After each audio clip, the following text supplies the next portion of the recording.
Well, the closure of the Strait of Hormuz has choked global supplies of urea, a common fertiliser used worldwide.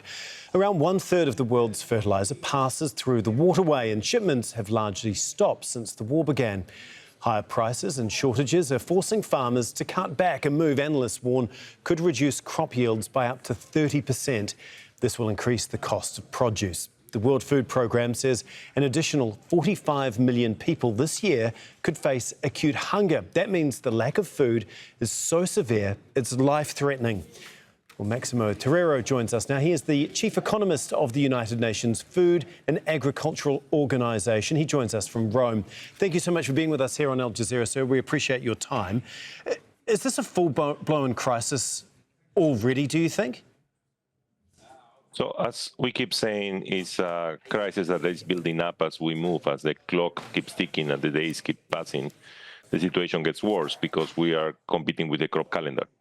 And the crop calendar now, May is a crucial month for it, especially for big exporting countries, and the crisis is going to be moving from the east to the west, south to the north. And the reason is simple, as you said, 20% of natural gas, which is used for nitrogen production, 20 to 30% of fertilizers, also sulfur, which is used for phosphate, and also oil, 35%, which is used across the value chain. Yeah, you talked about the timing. The clock really is ticking.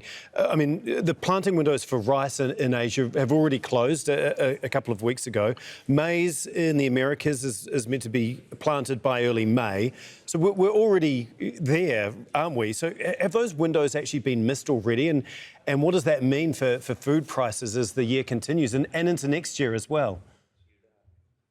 So, as you said, and as I said before, we're already 2 months. No, we already has passed a period of planting season of some countries in Asia. Still, we are starting the planting season of key exporting countries. Now, the US, Brazil, and so on, they have fertilizers, and they will be able to do, but they will do it thinking on the new price of the fertilizers, and therefore they will make planting decisions. They will decide to plant with less inputs, which will reduce yields. They will decide to move to crops which can fix more nitrogen, and that will move from wheat and maize to soybeans, for example. Or they will sell to biofuels because the price of crude oil, of Brent oil, is already over $100. Therefore, biofuels are becoming more profitable.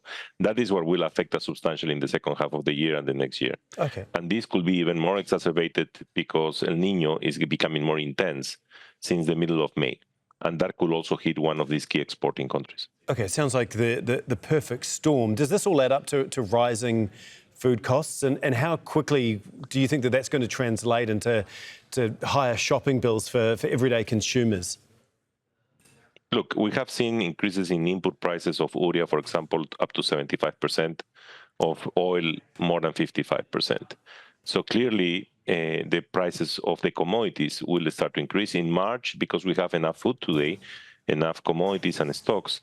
This will start to dilute, and as we move in May, the things will get even started to change, and we are already observing prices of wheat and soybeans to start to increase, not yet of rice. This will evolve over the second half of the year, and we expect commodity prices to start to increase substantially and then next year. And this will create commodity prices, higher commodity prices, and higher food inflation, because the food that we consume not only is the commodity, the wheat, for example, for bread, but it's also the energy price.